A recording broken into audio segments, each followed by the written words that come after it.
Welcome to the Practice You podcast. My name is Elena Brower.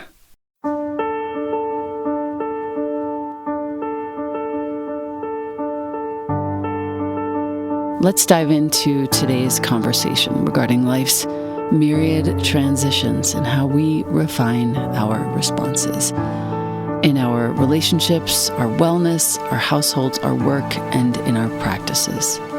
You are invited to learn and love and listen with me. Welcome to Practice You.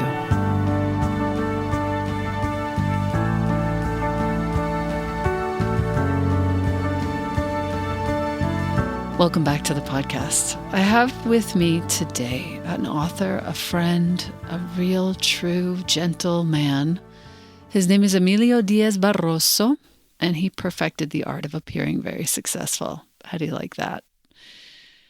Emilio manages 2 family offices, a venture investment firm. He sits on the board of over a dozen companies, etc., etc., etc. He's making fun of himself in his bio.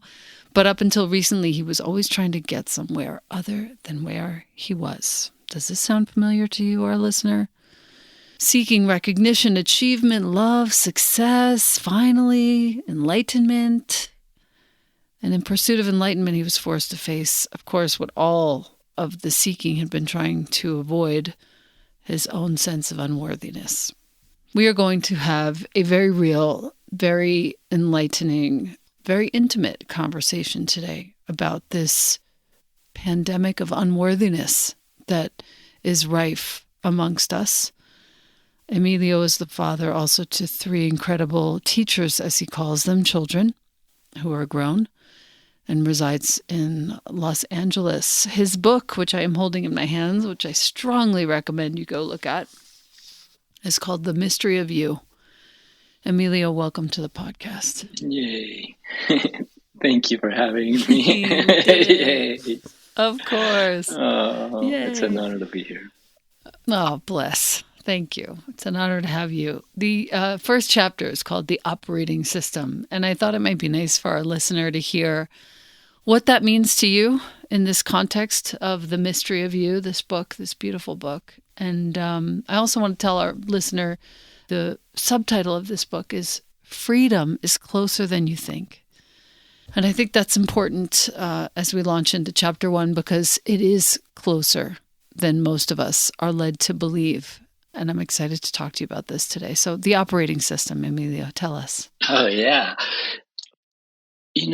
I deal with a lot of people that are in the tech world. I run this venture fund, and a lot of the investments that we make are in individuals that have somehow challenged a lot of the ways that industries run.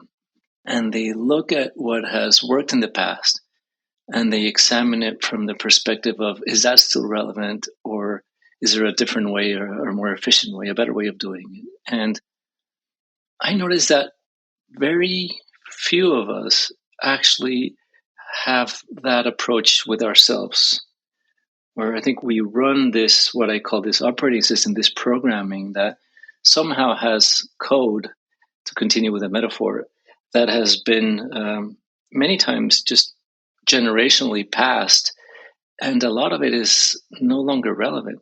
Yet we, instead of looking at how this programming is running us, I think most of us just find different patches, different ways to cope with it, to address it, to make minor tweaks in it so that life becomes more tolerable, so that we reduce a little bit of the hardships, so that when we experience stress or other things that society somehow has normalized, we just have our default go-tos that allow us to get by. And what I am inviting is this whole new approach to looking at that programming and that inner software. The corrupted code. And I've talked about this with several of my guests. We are taught that productivity is valuable and leisure is not. We're taught that resting is a problem and continuing doing busy is better. When we get stressed out as a result of all of this corrupt code and corrupt programming, we turn to whatever will numb us most efficiently. And for most of us, listening here, there were a million different addictions: shopping, food, the shittiest relationships possible, all the way to drugs. So yeah. Yeah, and even getting busy. Saying yes. Right? Getting busy. Getting busier. Yeah. I've seen myself do that plenty of times. Yeah. Plenty of times. I'm working really strongly. That's my last my final frontier is like, hey, it's Saturday morning. Girl, you don't need to be doing anything other than teaching your yoga class. Step away from the vehicle. I can totally relate. Chapter 2 is called Irrational Discontent. And I love the title of this because I do think most of us suffer from this. It starts like this. You were actually raised in a pretty privileged environment. You bought into the common belief from an early age that more money and more power would mean more happiness. Talk to me about this, because I also had the same misconception, and I'm sure plenty of our listeners has had some shade of this misconception. Yeah, I think a lot of us hear this, right? They hear, oh, money won't do this and money won't do that. And yet, no matter how much we hear it, we still have some ways in which it sneaks in and says, yes, but if this was different, if I had a little more of that, and I think there's a certain level of truth to, well, let me back that up. I think there's value to wanting to produce, value to wanting to create, well, value to being busy, back to the original comment that you made.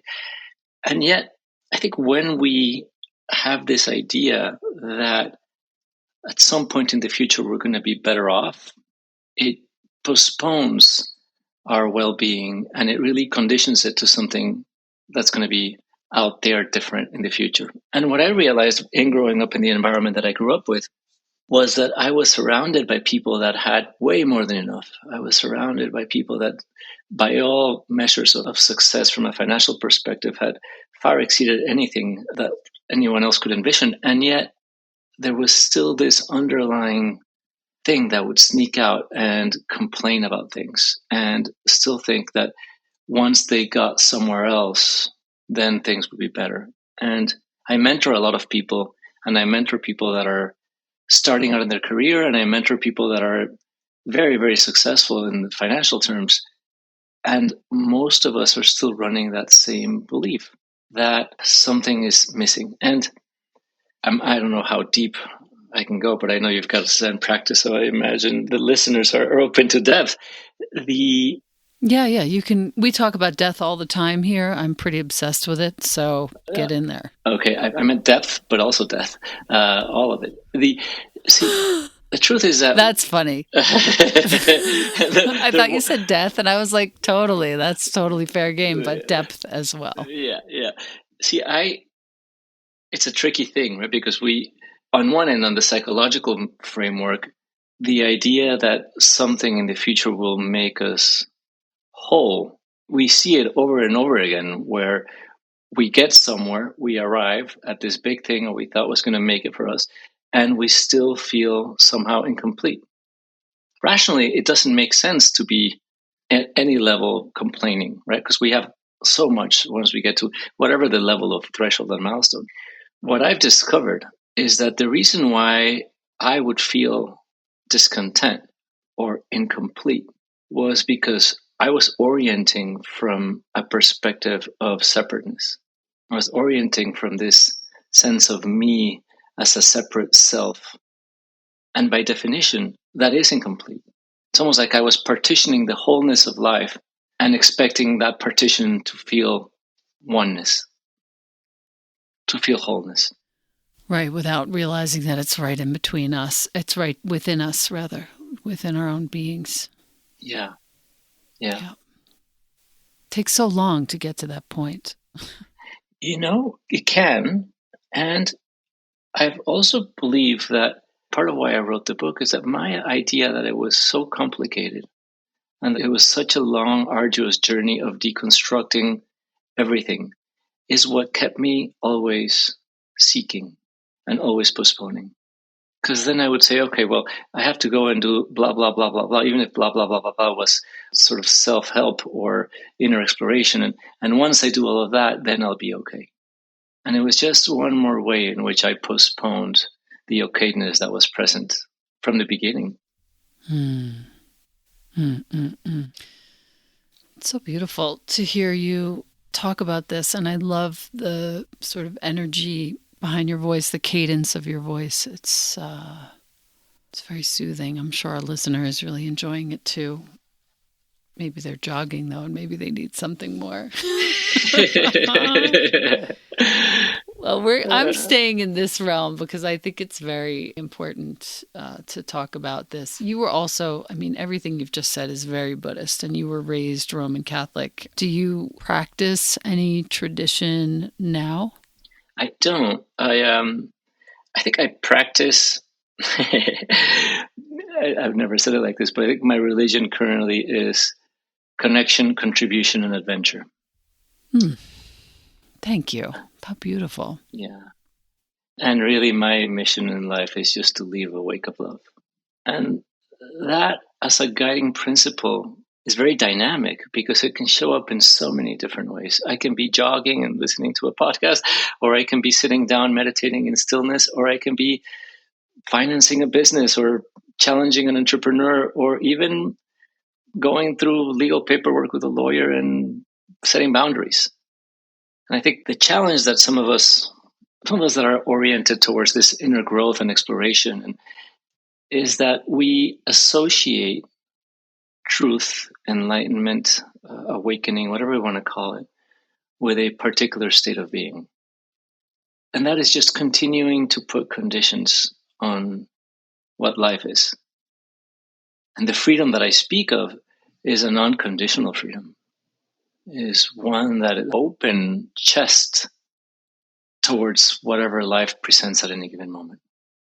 Out of that curiosity for life, there's so much joy in it. Much more joy than when I was pursuing joy, and then when I was trying to manipulate life so that I would experience joy. It's interesting how often that conditionally we tie ourselves to that certain state of something that we perceive would be perfect to feel. And meanwhile, there's no such thing. It's like you get a glimpse of connection or collaboration or adventure or any of your leaving a wake of love. You get glimpses of those things. And then you also have to do the laundry and, pay your bills and live your life.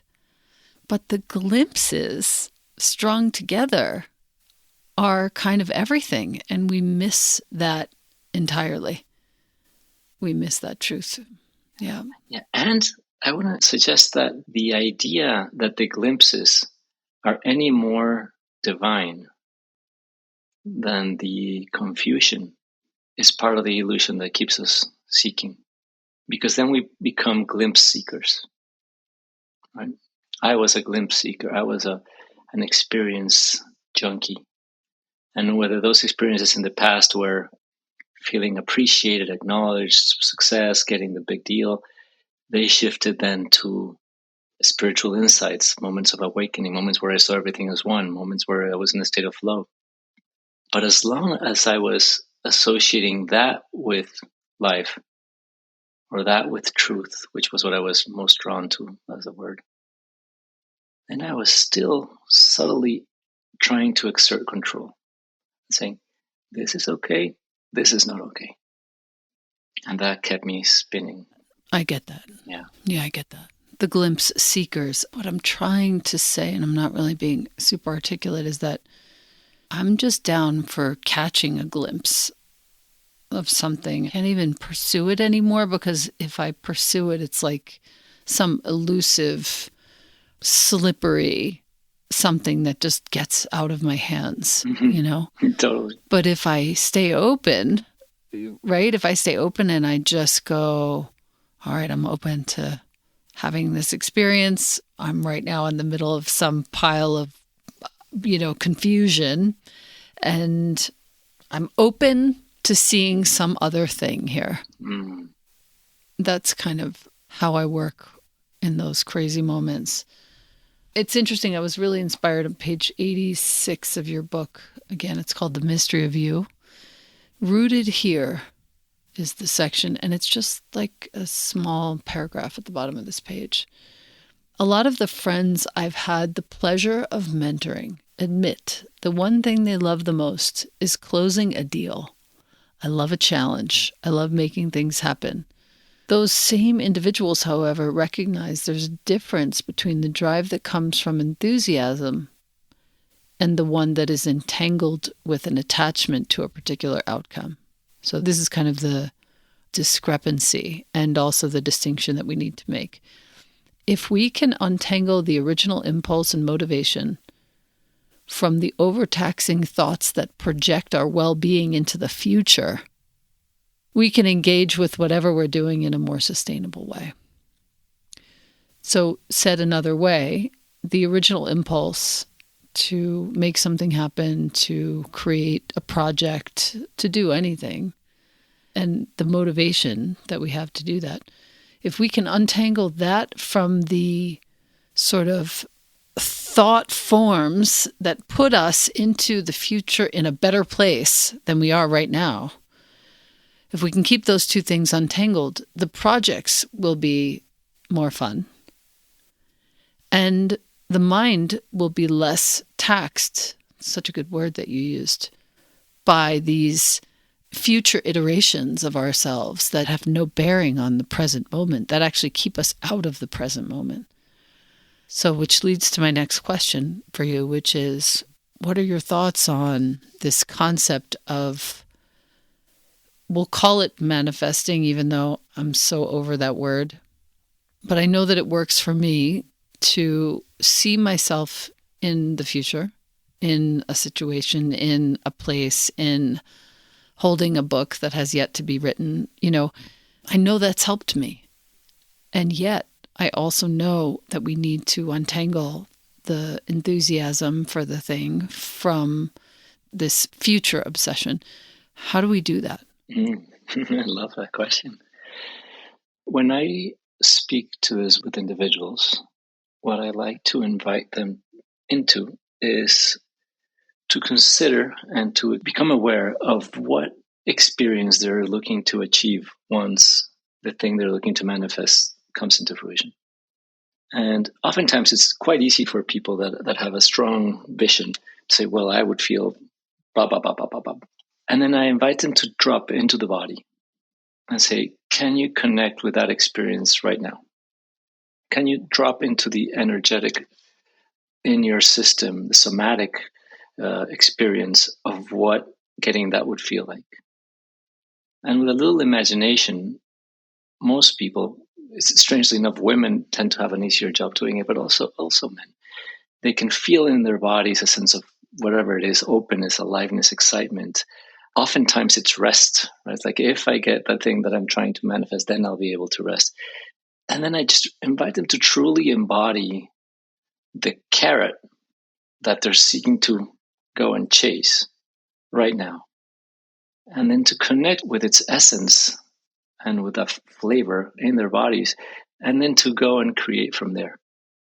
And what it does is it stops conditioning that experience that we're so looking to feel to getting the carrot. And then we can still go and chase after the carrot, but we are capable of doing it from inner impulse that is, to use what you were sharing, is no longer immersed or enmeshed with the outcome.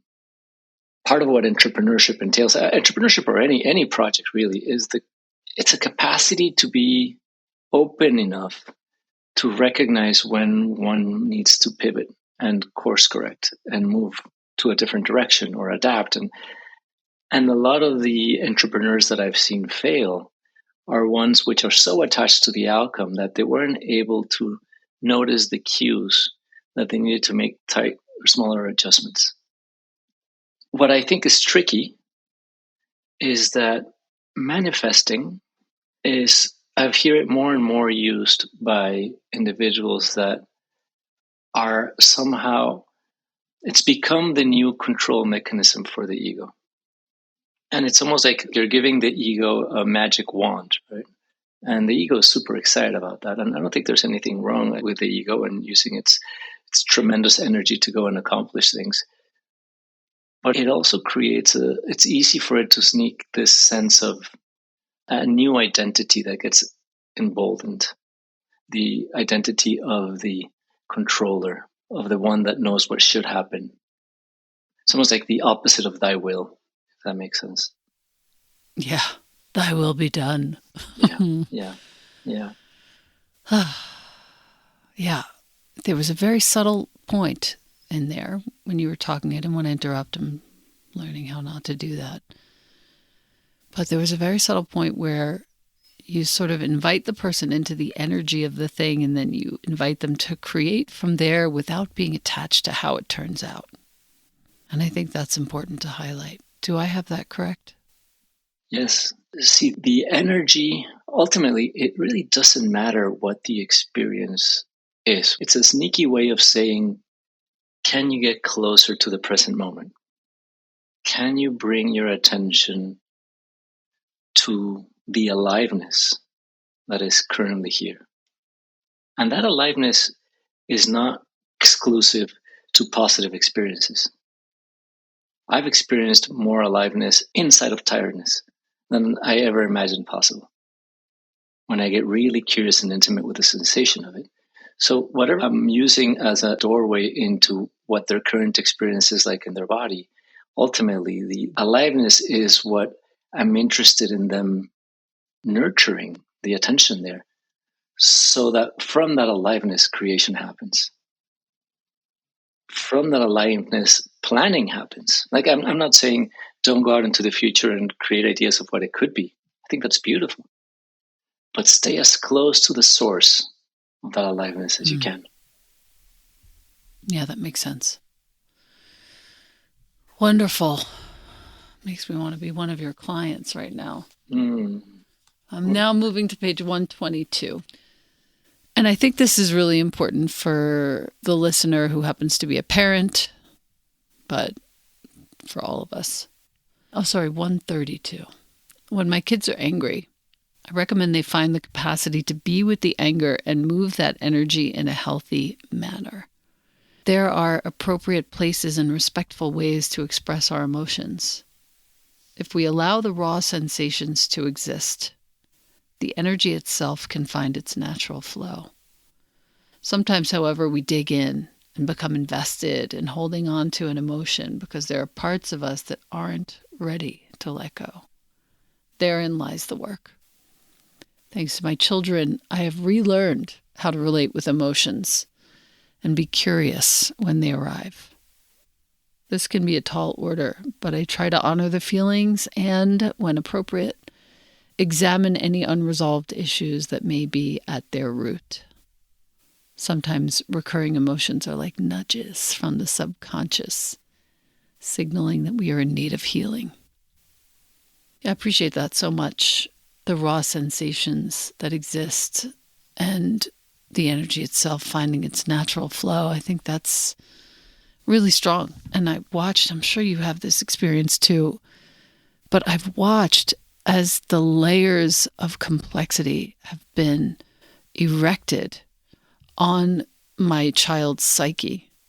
Literally, I've watched as this influence comes into the picture and that influence comes into the picture, and I can see him dropping this one and picking up that one. People, places. We were just away on a long trip in Japan, and I watched him pick up a ton of somatic information and experience there. And he's like 6'2", much taller than I am, and I'm watching this happen still. And I wonder if you could speak to what it is that we can teach our kids, no matter what their age, in real language. Like, how did you invite your kids to notice the anger and move the energy in a healthy manner? Yeah, I love the parenting realm. And I love it because it applies to all of us, whether we're parents or not, because we may not have children of our own, but we are at some level reparenting parts of us always that developmentally are stuck in different stages and where wounding happened at some point or another. And I do things with the kids that sometimes my wife will say, wait, do that thing that you do with the kids with me right now. Because it really is just relational, right? And first and foremost, I think I was never taught that whatever was going on was okay inside of me. I was more taught that I needed to behave in certain ways, comply in others, to be able to sort of suppress when appropriate and experience, certainly not to speak my truth if that was in any way compromising to a status quo or if that was to a grown-up. So, I mean, these are just some examples that are so normal in our society. And I think we become these little, almost like energetic clumps that, back to what you were reading of the flow of the energy, where our energy starts finding ways to get stuck along the way. And it creates almost like these nodes of clustered energy that just are not allowed to circulate as freely. And so with my kids, more than teaching them really, is I do a lot of listening. And I catch myself as quickly as I can when I pretend to know better. When I am coming onto them with an agenda, sometimes there's appropriate things, but more and more I notice that I am less necessary as a dictator, which is what I used to be with them, and more as just someone that is able to nudge them when they're a little bit off course. So when one of my children is experiencing something deeply, normally my reaction is to make them feel better. Right? If they get hurt, I want to make them feel better. My mind goes into fixing mode. And what I've really paid attention to and what they've taught me to do is to just get really present with what's there for them. It's almost like I am reminding them of the perfection of the moment, even when they're forgetting that things are perfect. I am being a loving presence for all of their inner experience. They already have their own ideas of what should and shouldn't be, and because they're a little bit older, but even when they were younger, it's very quickly that we adapt these ideas of right and wrong and unpleasant and pleasant. But if I can be this loving container where everything is allowed, where there's infinite space for sadness or for anger, and that's where I point this piece that you read, that distinction between anger and aggression, right? It's one thing if they're channeling that anger and hitting people, right? And it needs to be appropriately addressed. But just the raw sensation of anger is something that I was so unfamiliar with. Because I never felt like I had a container where that was okay. I felt like if I truly tapped into it, then, well, it meant a lot of things about me, certainly that I wasn't as good a person as I thought, that blah, blah, blah, blah, blah. But it also felt scary. It's like, oh, I don't know where this ends. So I think ultimately, whether it's children or each other, what we are looking for is to be continuously reminded of our inherent okayness, whatever our experiences. Wonderful. I think that was the topic of more than a few conversations that I was able to have with him while we were away. We were so far away, and it was just the two of us at most of the time, and meals and things. We got to have conversations like that where it was a really beautiful, complete thought that even when it sucks, it's actually exactly how it's supposed to be. And as parents, I think it's really important for me at least, and for some of the parents that I mentor, to break down all these ideas of what a perfect parent is, right? To get really clear with what that means for each of us. For me, it doesn't mean not messing up, right? For me, it doesn't mean guaranteeing that things don't suck. For me, it means that when I mess up, I'm able to take responsibility for it and model what it's like to take responsibility and model what it's like to experience suckness and frustration and upsetness in a way that is both real but also responsible. Mm-hmm. Mm-hmm. I do think the kids in general are never hearing our words, and they're always only picking up on our actions. It's so important to think about that. Okay, so that brings me to a couple of last quotes that I wanted to go over with you. There was a story about a person, I guess a client, named Drew in the book. We're still on page 132, going into 133 and 4, who had a thing with his brother that he had to act angry so his brother would know how serious things were for him. He couldn't just speak to his brother about it. It was like this belief system that kept a really unhealthy dynamic going between them. And I would love for you to talk about this, because I think there's, at least one or two listeners who will find it helpful to reconfigure a paradigm that has been in place for a long time with probably one or two well-wrought conversations. Yeah, I think that's very relevant. And I just want to clarify, I don't have any clients. They're all people that I mentor. It's just part of my contribution. But oftentimes I feel like I'm the client with them, but it feels... his name's not Drew, but I use Drew as a name.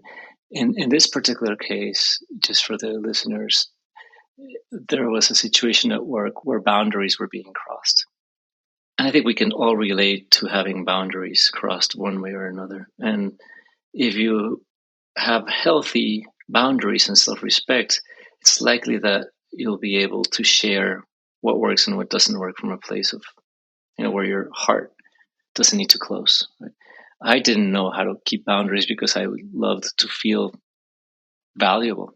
And I loved when people would ask me for help. And so I would give and give and give. And then when I would sort of pendulum back, when I felt like I was being taken advantage, then my boundaries would come across as harsh. And it's really because I loved pleasing. And it was like an addiction to please. And then all of a sudden, it would cross a line that I wasn't even aware I had crossed, and then I would come back with that harshness or that anger. Even if that anger wasn't appropriate, then I would convert that anger into complaining or just poor me. So there are all these other ways in which I managed to navigate around what was uncomfortable. But I think the takeaway from this is being able to discern between the emotion and the information. And oftentimes, we think that without the emotion, in this case, anger, the other individual won't learn and we won't be able to take care of ourselves. And I certainly can relate to that. When those boundaries are crossed, I feel like I need to truly express with a certain harshness and raise my voice or do whatever I need to do to make sure really what I'm trying to do is guarantee that I'm going to be okay, guarantee that this isn't going to be breached again. And yet what I've realized is that I am much more efficient at setting those boundaries when I am coming from a place that's integrated inside of me, where I can trust that I can take care of myself. I can trust where that line is for me. See, the anger really is projected onto someone else, but it's self-anger. Right? It's self-anger for not being able to take care of myself better. Self-anger for feeling that I betrayed myself and what was okay and what was not okay. But if I can develop that trust with my self-care and my inner knowing to understand what is okay and what is not okay, and to set those boundaries when those are being crossed, then I no longer need the anger.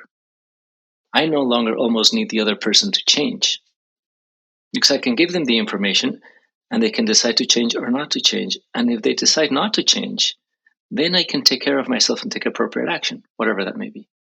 It's only when I don't trust myself to take appropriate action or to set my boundaries that I'm trying to change the other person with those added emotions, which I'm really just projecting, right? Because that's totally directed at me. Yeah. So interesting. As you were speaking, all of my NVC understanding and some IFS learnings come into my mind, and I can see the protector parts, and I can see the parts that reject my own humanity, and I can see the tendency toward judging ourselves. And, really in your bio, this unworthiness, this pandemic of unworthiness that we are all kind of suffering from to some extent. I can see it all. So interesting. I love that we have so many languages, right? So many ways of, it's almost like back to the original comment of the operating system. It's like we've got this programming, and somehow if we can start to understand it better, and it normalizes behaviors in us and others. It's like, oh, this is not personal. This is just how all these human things. Yeah. Just human. I want to encourage our listener to get acquainted with your book. Again, it's called The Mystery of You. Freedom is closer than you think. Emilio Diez Barroso, my brother, I am so happy that we got to do this. I want to extend the invitation to our listener, as Emilio does on the back of this book, to uncover a piece that is untouched by the happenings of life. That's the invitation of this book. I really have enjoyed so much sinking into your heart by reading this book and talking to you and getting to know you a little bit more. Is there anything that you would like to add and share with our listener, including, but not exclusive to, how our listener can find you? I'd like to invite anyone listening right now just to notice what is present in this moment for them. Energetically in the body. Maybe it's the belly, maybe it's the shoulders. And just see if you can make just a little more space, a little more allowance for curiosity to be here. And see if the relationship to what is here, whether that's internal or external, can be a more open one just for this moment. And to use the body as a gateway into closer experience of reality, to a more direct experience than the one that the mind projects, which is typically in the past or in the future. Mm.